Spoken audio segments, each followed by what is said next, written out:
Alors, bonjour à tous. Donc, Clémence Guillot, je suis interne en pharmacie à l'hôpital Robert Debré à Paris, qui est un hôpital mère-enfant. Au niveau de la pédiatrie, on s'est axé vraiment sur le relais ville-hôpital et surtout sur la difficulté d'accessibilité aux céphalosporines de première génération. Donc, nous sommes actuellement dans un contexte, comme vous savez, où les autorités de santé luttent contre la surconsommation d'antibiotiques et l'émergence de résistance. Et nous sommes intéressés particulièrement, en accord avec les infectiologues, aux infections ostéo-articulaires. Donc, on retrouve principalement chez les enfants les germes Staphylococcus aureus et Kingella kingae, qui sont sensibles à beaucoup d'antibiotiques. Et certaines infections ostéo-articulaires ne nécessitent pas toujours une hospitalisation. Certains enfants courent dans le service et vont très bien, ne sont pas fiévreux, ont des résultats biologiques qui sont très encourageants. Et donc en fait, c'est une hospitalisation pour pas grand-chose. Ils pourraient très bien être traités en ambulatoire chez eux à la maison. Donc en fait, nous avons décidé de mettre en place, avec les infectiologues, un nouveau protocole de traitement des infections ostéo-articulaires, donc en ambulatoire, en suivant les recommandations des autorités de santé, en utilisant des céphalosporines de première génération, et donc en suspension buvable pour les enfants. Et très vite, les patients sont revenus en fait nous voir, puisqu'ils se sont heurtés à un problème d'approvisionnement en ville.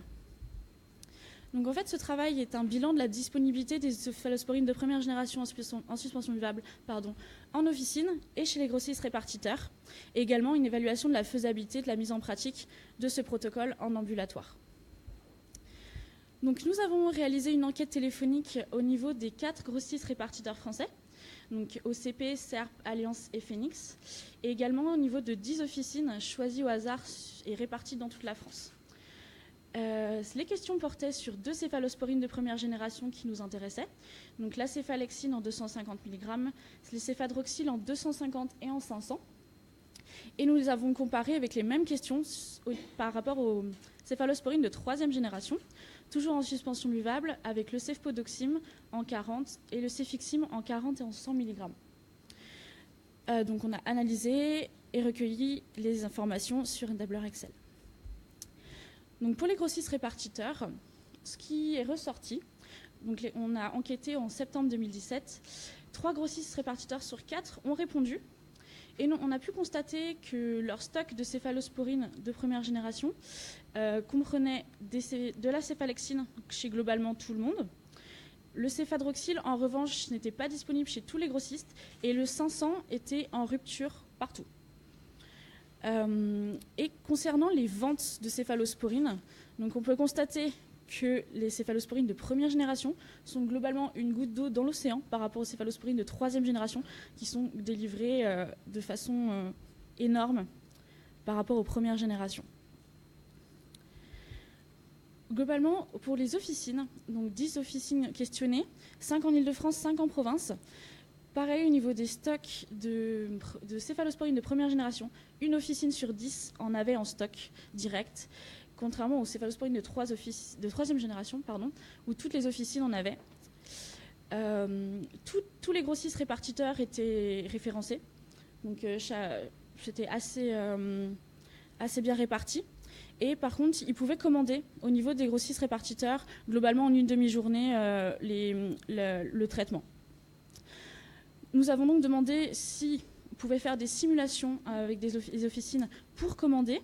Et donc, chez certaines officines, chez toutes les officines, le céphadroxyl 500 sortait en rupture et la céphalexine 250 sortait également en rupture, comme vous pouvez le voir sur un site internet d'un grossiste. C'est noté en manque rayon. Nous avons donc appelé les laboratoires des différents produits pour avoir une petite mise au point aussi au niveau des disponibilités. Donc le céphadroxyl 250 était bien disponible et le 500 bien en rupture, donc jusqu'à juin 2018, pas avant. Et la céphalexine, par contre, était bien notée disponible au laboratoire et était prêt à livrer sans aucun souci. Donc en conclusion, les céphalosporines de première génération sont très peu référencées, assez difficiles à trouver pour les patients et même pour les officinaux. Les demandes des prescripteurs sont rares, donc tous les produits sont sur commande. Étant donné les fortes posologies nécessaires dans les infections ostéo-articulaires, on arrive à des posologies à 150 mg kg jour, donc ce qui entraîne des nombres très importants de flacons. Donc par exemple, pour un enfant de 20 kg, on est à 1 flacon par jour pour 3 semaines de traitement. On part avec 21 flacons de la pharmacie, ce qui est quand même assez conséquent.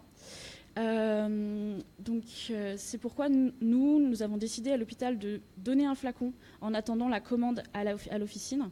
Et nous avons également choisi, en accord avec les infectiologues et à la suite de cette étude, de prescrire du kéforal, donc la céphalexine en 250, de préciser sur l'ordonnance la dose en millilitres à prendre pour qu'il n'y ait pas de soucis, même si les doses sont plutôt énormes du coup. La durée du traitement, le nombre de flacons total à dispenser pour tout le traitement, et également le numéro de téléphone du laboratoire au cas où le grossiste répartiteur de l'officine en question mettrait le kéforal en rupture, alors qu'il est tout à fait disponible. C'est juste que les grossistes ne l'ont pas en stock au moment de la commande. Donc en fait, tout ça pour vous dire qu'on est face à une aberration. Le produit est disponible, mais on n'arrive pas à l'avoir, tout simplement parce qu'il n'y a pas de demande. Et donc nous, à notre niveau, on a un petit peu de mal à relancer la demande. Donc c'est vraiment un souci logistique pour lequel on peut tous se mobiliser. Et tout ça pour dire que nous avons donc du coup essayé de supprimer un maillon de la chaîne, en fait, supprimer les grossistes en mettant directement le laboratoire avec le numéro de téléphone. Mais c'est quelque chose qui devrait pouvoir se faire naturellement. Et donc tout ça pour améliorer vraiment l'observance et la réussite du traitement pour des patients qui n'ont pas besoin d'être hospitalisés. Et dans un but collectif, le bon usage des antibiotiques et la diminution des résistances. Voilà, merci pour votre attention.